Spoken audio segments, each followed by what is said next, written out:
I'm probably not making any sense today. You don't make sense most of the time, Peridot stated bluntly. But, she grinned widely, too widely. But that's life on Earth for you, am I right? Her eyes twinkled with pride at her joke. Lapis wasn't one for jokes, but she found it kind of cute the way Perry was. And after all, Peridot seemed to not understand jokes any better than Lapis did, only Peridot put forth effort into trying. With a little single chuckle snort, Lapis shrugged up one shoulder, surveying the empty beach. It's true, maybe we should try making more sense of it if we're going to be living here. I would like to state that we have been exerting a lot of effort at understanding human culture, observing their phenomenon, and adapting to it. Sure, but Lapis approached the rolling waves against the shore. There's always more we could learn. She made the incoming waves swerve around her feet. There's always more to understand. And we shall understand all of it by the time we're done. Lapis released her grip on the waves, letting them lick at her toes. She countered wistfully. But crystal gems have been living on this planet for thousands of years, and there's still so much they don't know. But Steven's only existed for such a minuscule period, and he seems to understand even more than they do. Lapis was caught off guard by that plain statement. That was rather true, actually. And Steven was half gem. Oh, you're right, Lapis acknowledged. It was pretty easy to forget that Steven wasn't as old as his gem. Quite a weird conundrum. He didn't seem to retain the knowledge nor the memories of his gem, but then how could he know so much about Earth in so short a time? I've been considering the circumstances, Peridot went on, and I've realized that the deciding factor seems to be Steven exists amongst humans for a large portion of time. He intentionally absorbs and observes Earth traits, human culture, all of it, almost constantly. Sounds exhausting, Lapis ruminated. Certainly, Peridot conceded. She raised her palms up cautiously as Lapis walked away from the ocean's edge. Hear me out, though. This farming process, it could just be the beginning. Think of what knowledge, what understanding we could obtain from even occasional visits to a real human ecosystem. That idea sounded like the exact opposite of what Lapis wanted. But Peridot was so excited about it. And Lapis knew how. She knew why. Steven seemed to have that kind of effect on gems. Or, well, anyone, really, from what Lapis could tell. Lapis walked through the sand, past Peridot, towards the house by the cliff. With each step, hundreds of minuscule mineral particles clung to her damp feet. Sand was so different when it wasn't submerged in water. It took on a whole new life. Dry, wet, or fully submerged, sand operated differently depending on the circumstances around it. So many things on this planet seemed to do this. Change, transform, and there were so many opportunities for them to do so. And here she'd been, sitting, struggling, locked away, tied down, stuck. And now that she was free, what had she been doing with her freedom? Not much of anything. Lapis Lazuli had gotten so used to having nothing to do, she'd started doing nothing. Maybe Peridot could see this. Maybe she couldn't. Maybe Peridot was right, either way. I mean, Peridot hastily amended, following her roommate across the beach. I might be a bit over-eager on this, so don't take it as a forced, let's do it. Meh.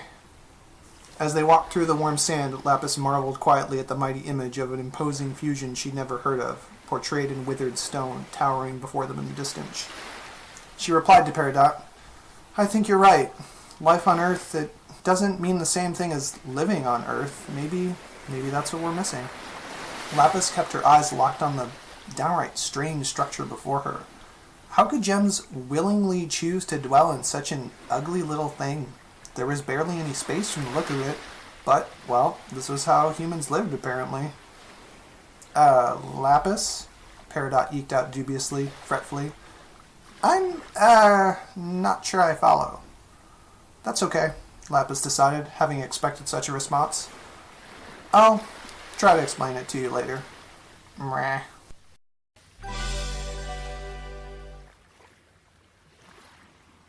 After steadying herself, Lapis patted her hand against the back of Peridot's palm, readjusting her position and breaking the contact between them. Lapis then ruminated. I thought I was at peace with this whole situation. We are not exactly at war anymore. I know, but I'm not at peace either. Is there something in between those two things which I have not been informed about? Huh? War and peace. They're quite squarely in opposition of one another. Is there something that lies in the parameters in between? Is that what you're experiencing? I'm not sure, but it feels like that, yeah. Something in between. Or both? Peridot's thoughtful hum was filled with determination. That must not make any sense. It does not, Peridot admitted. But that's okay. I'm simply wondering if there's any functionality I possess which could alleviate this confusing feeling? Lapis smiled weakly, sliding her gaze back to the flustered Peridot. Are you trying to make me feel better? I can't make you feel anything, Peridot specified, twiddling her thumbs together. But seeing as how valuable an ally you've proven yourself to be, I am willing and able to take on any duties which might help you. Lapis paused for a moment of contemplation, savoring Peridot's flustered jitters. Lapis dug her hand through the damp sand, clutching clumps of it in her fists.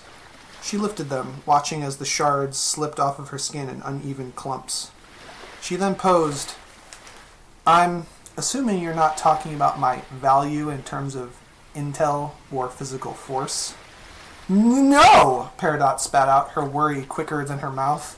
I am adapting to Earth, and that requires altering my angle of observation, which, as you might imagine, dare I say, concur, entails interpreting allies as more than fellow combatants, more than soldiers in allegiance.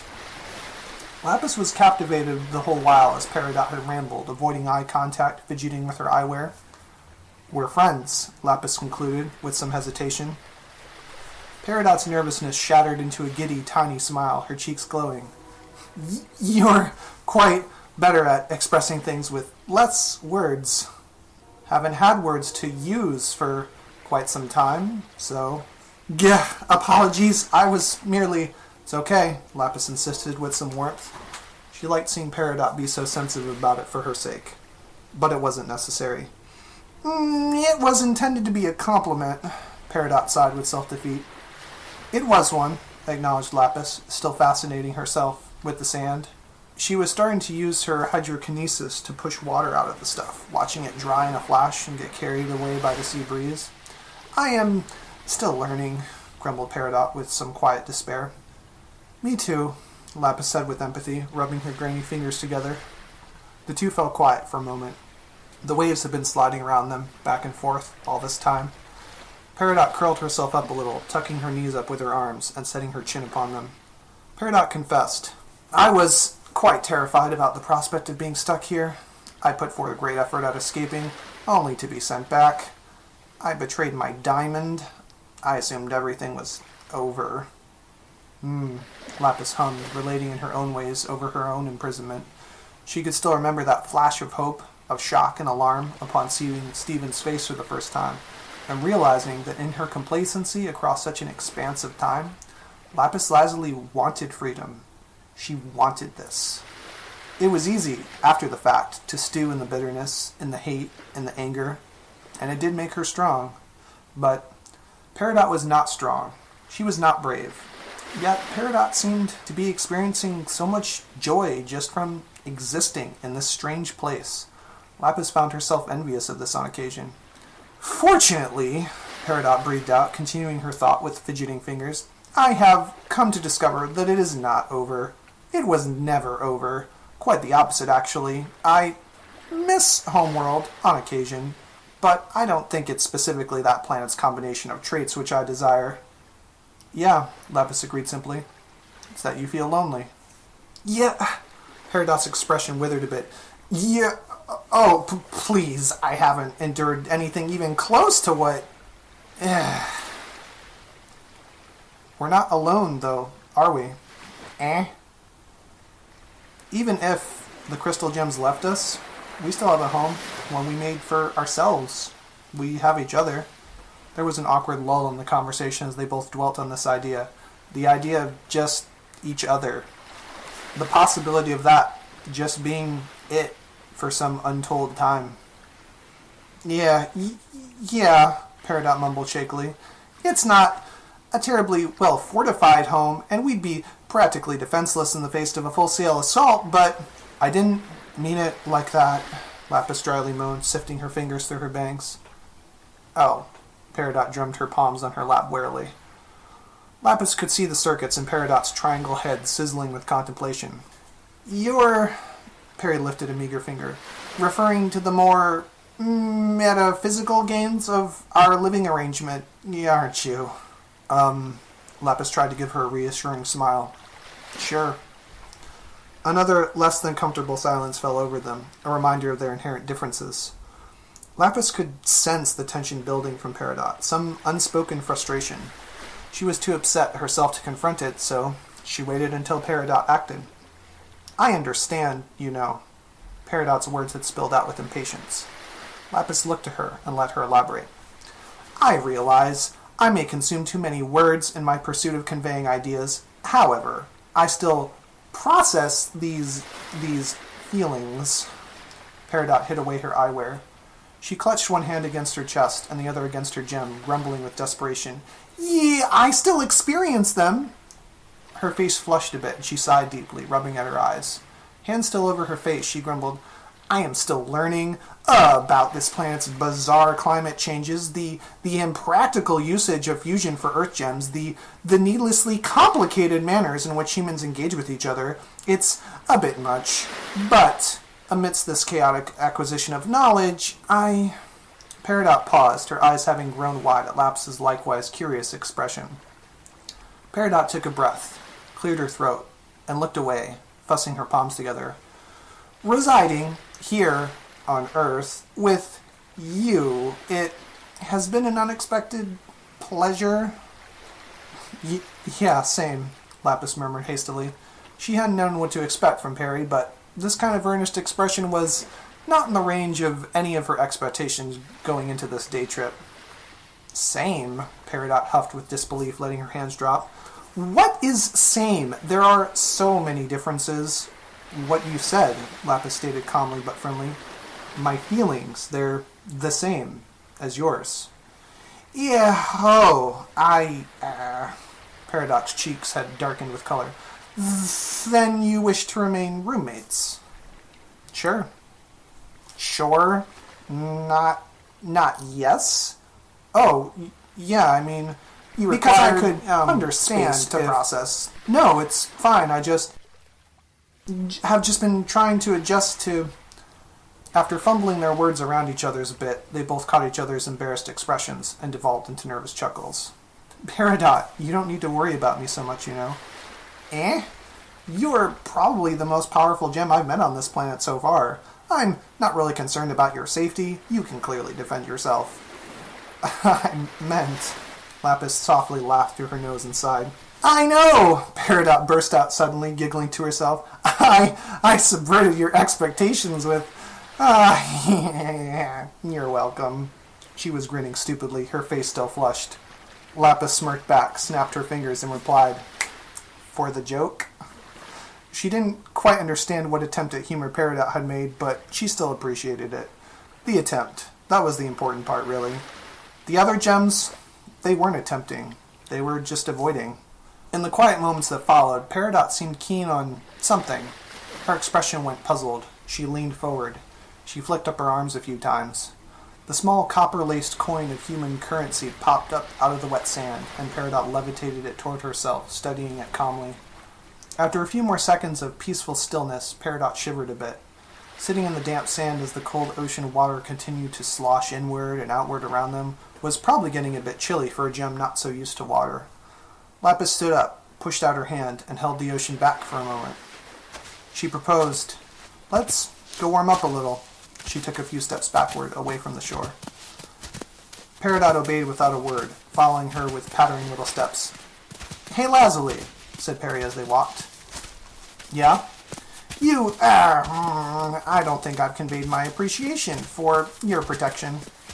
What? Your protection, Peridot repeated less confidently this time. Despite Homeworld's attempts at retrieving the valuable information and skills I possess, I don't feel unsafe in your presence. Oh, Lapis figured she got what Perry was getting at. Yeah, same. Same feelings? Mm-hmm, Lapis nodded. The dried grains of sand were sticking to their damp feet as they got to a warmer, drier section of the beach. Lapis added, these kinds of feelings for other gems, I've just never understood what that felt like is all. Like, actively enjoying their company just for the sake of having company. Peridot hummed thoughtfully, her hands tucked behind her back. It is rather impractical, isn't it? Lapis decided she'd found a nice spot for them in the middle of the yellow, dry sea of sand. She sat herself down. She sighed, but the way Stephen talks about it, it's sort of like that's what's expected from living here. Peridot sat beside her, stating, it's as if life on Earth seems less about productivity and more about experiential concepts. It's pretty illogical, but I've been coming to enjoy learning how to function in this way. Yeah. Not for morale, not for colonization, not for combat, not for intel, just joy. Life on Earth couldn't be that simple.